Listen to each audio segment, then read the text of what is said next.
在YouTube上有一些频道有着非常快速的成长速度，有时候你甚至会以为他们破解了 YouTube 的演算法，让他们的频道疯狂的成长。今天这期影片，我去告诉你5个现在在 YouTube 上面非常快速成长的频道。你不仅能够满足你的好奇心，去认识到这些频道，同时我也会从我的角度分析，为什么这些频道能够有这么快的成长速度，你也能够学习借鉴一些方法，运用到你的频道经营上。Hello， 大家好，欢迎回到频道，我是 Grayson。如果你想通过 YouTube 频道在网络上建立起自己的个人品牌，记得订阅我频道，在底下的描述栏也能够找到很多经营 YouTube 频道使用工具。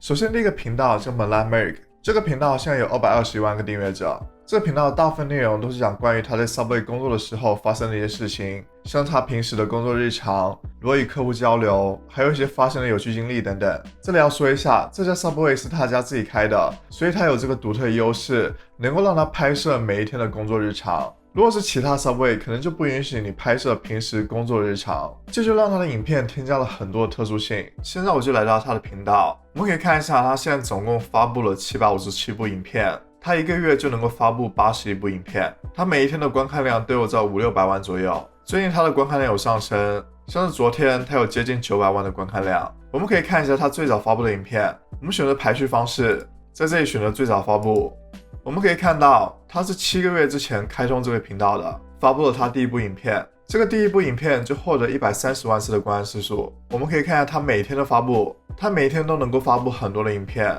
他频道里面的影片大部分都是 Shorts， 也包含了一些正常的影片。他的影片发布频率也非常频繁，像这个就是12小时之前发布的，16小时之前发布的，21小时、22小时，所以基本上他一天能够发布4-5部影片，每一部影片都有20-30、40-50万的观看量。如果你看了他的影片，你会觉得他的影片很独特，他的性格特质非常吸引你，他非常的幽默。他的影片大部分都是展示他在 Subway 工作日常，他是如何与客人交流的，他是如何制作三明治的。其实很多人更愿意看普通人的生活，因为这样和他们更接近，他们更容易产生联系。你不需要认为你需要晒出非常特别的大家没有见过的生活，这样观众才能够感兴趣。如果你能够展示出普通的日常，这样更容易让观众和你建立起联系，更容易让他们产生共鸣，他们也会好奇你每天在做什么，他们会更享受观看你的影片。这个频道主的故事叙述能力非常的强，虽然只是普普通通的工作日常，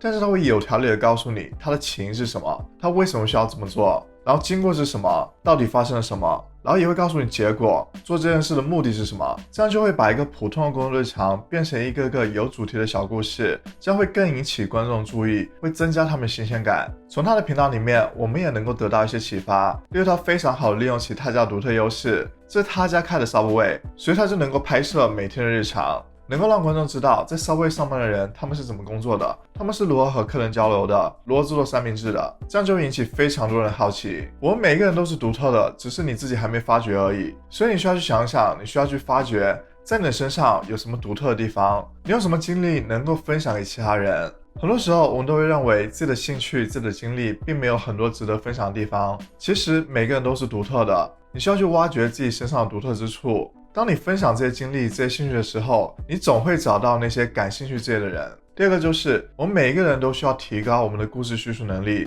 不管你是什么样的频道，你都要学会如何叙述一个故事。观众都喜欢听故事，观众在听故事的时候会更加专心，会看更长的时间。即使是一个无聊的话题，如果你能够通过故事的形式阐述出来，这样观众能够更容易接受，你的影片也能够提高续看率，从而获得更多的推荐量。第二个频道叫 Dad How Do I， 这个频道现在有357万个订阅者，他的影片内容主要是讲关于教你一些生活上的小技巧，也有给出一些父亲般的建议。我们可以来看一下他的频道，他频道现在总共发布了95部影片，他频道每天都能够获得1万到2万的观看量。我们可以先来看一下他是什么时候发布第一部影片的，在排序方式选择最早发布。我们可以看到他是1年之前发布第一部影片的，这部影片讲的是如何系领带，这部影片获得140万次的观看次数。然后也有讲的是如何剃胡须，然后也有讲如何换轮胎，这些都是一些父亲会教孩子的一些生活的技能。他现在影片也融入了一些其他的元素，除了教大家一些生活上的小常识、小技巧，也有一些采访类的影片，还有一些对话类的影片。这频道其实比较有名，有很多西方的媒体都有报道过这频道。因为这个频道主从小就失去了父亲，所以他就想开通这个 YouTube 频道。他教观众这些技能是他无法从他的父亲身上学到的。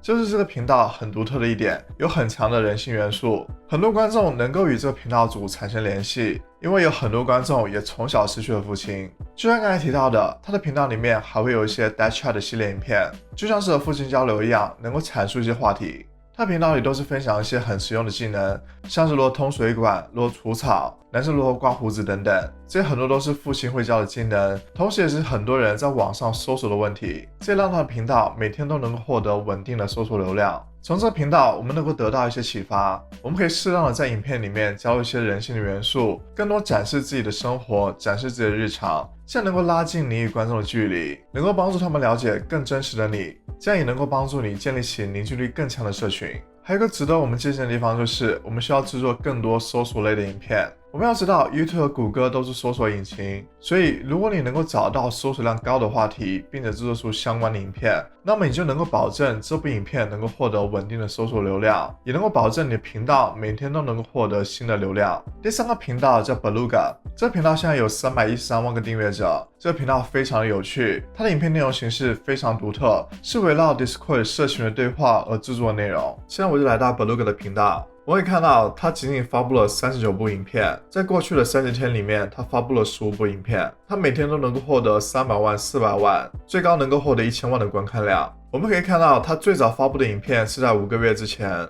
这部影片获得210万次的观看次数。我们看一下它的更新频率，这是21小时前、2天前、4天前、6天前，基本上他一周能够更新4到5部影片。他的每一部影片都有非常高的观看量，像这个有接近300万次的观看量，这个有650万次的观看量，这个有526万次的观看量。我们可以简单来看一下他的影片，了解他的内容形式。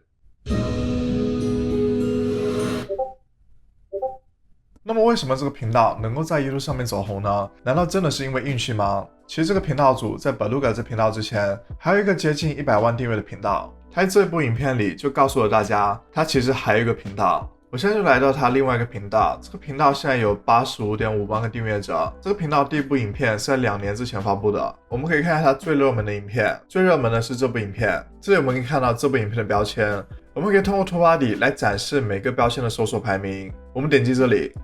这里我们就可以看到它的标签的搜索排名都是很高的，像这个是排在第4，这个排在第2，这排在第6。所以这个频道主是知道如何经营 YouTube 频道的，他知道如何做好 SEO， 他其实都是有策略的，而不是从表面上看仅仅是依靠运气让 Beluga 这频道快速的成长。那么你可以说这是他的优势，因为他已经有了一个大频道，这个频道能够帮助他另外一个频道进行导流。确实这是他的优势，也是 Beluga 频道能够疯狂成长的因素之一。但是我们还是能够从中学习到其他的策略。首先第一个策略就是它有非常针对的观众。Beluga 这频道它的针对观众就是感兴趣 Discord 的观众。就是为什么我希望大家都能够去了解你频道的针对观众，你需要知道他们想要什么，他们感兴趣什么。当你知道你频道的针对观众之后，你就能够制作他们感兴趣的内容，去吸引更多这些观众。因为你在不断的产出他们感兴趣的内容，所以他们自然也会选择观看。第二个策略就是你的影片内容需要让观众容易理解、容易消化。Beluga 的影片里面加入了很多幽默的元素，来让观众更容易的理解、更容易的观看。你不一定要在你的影片里面加入一些幽默的元素，但是你要思考如何让你的影片更容易让观众理解，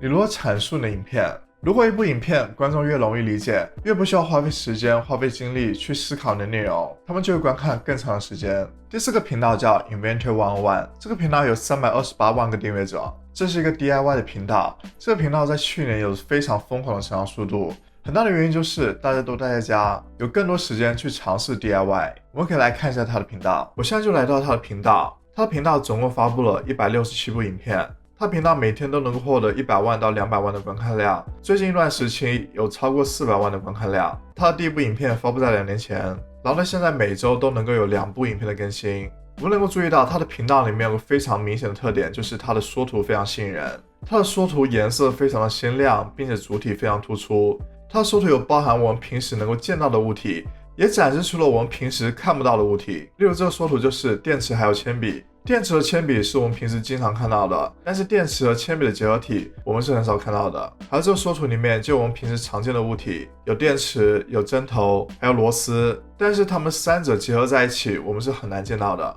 所以观众在看到这样的缩图之后，再结合标题，就会产生浓烈的兴趣，就会想要知道到底是怎么制作的。缩图的成功就代表这部影片能够获得不错的观看量。如果这部影片的平均观看时长也能够不错，那么 YouTube 算法就会推荐给更多感兴趣 DIY 的观众。由于他的频道是专门吸引感兴趣 DIY 的观众，所以观众来到他的频道并不只会看一部影片，他们通常会观看很多部影片，这也能够帮助他的频道获得更多的推荐量，推荐给更多感兴趣的观众。第二个频道叫 Stuff Made Here， 这频道现在有324万个订阅者。这频道主要讲的是制作一些创新的机械。他的频道只发布了24部影片，但是每一部影片都能够有几百万、上千万的观看量。我现在就来到他的频道，他在过去的30天里面只发布了一部影片。他频道在之前每天都能够获得10几万的观看量，但是在这个时候，他就每天能够获得100到200万的观看量。这频道的影片数量非常少，在1年前发布了第一部影片，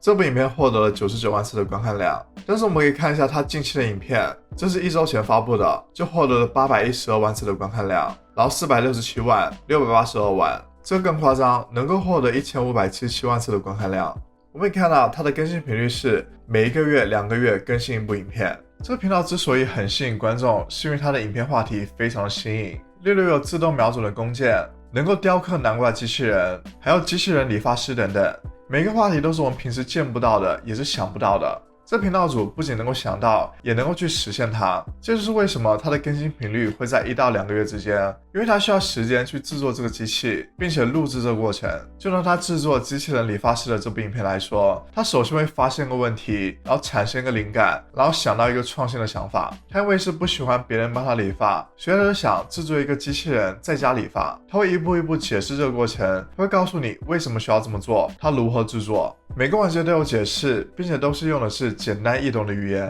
他并不会使用一些非常专业的术语，所以即使是外行人，只是想满足自己的好奇心，也能够很容易的理解。他不仅会用语言上的解释，同时也会运用一些动画来帮助解释，来帮助观众理解。整部影片都非常连贯，没有任何无效的信息，观众也不想错过任何的细节。所以我相信他每一部影片的续看率都会非常的高，从而获得很多的 YouTube 推荐量。另外，它的缩图也非常不错。就拿这部机器人理发师的影片缩图来说，它采用了左右对比的形式，让观众产生联想，这个机器人理发师究竟是如何理发的？他理发出来的效果会如何？从他的频道、他的影片里面，我们也能够得到很多的启发。我知道也有很多人在经营这种机械类、制作类的频道。如果你想要让观众停留观看更长一点的时间，你就要去思考，你如何能够把你专业性的内容用简单易懂的语言展示给观众。你需要让毫无背景的人也能够理解你正在描述的原理，这样他就不会觉得枯燥无聊，看了一下就关掉你影片。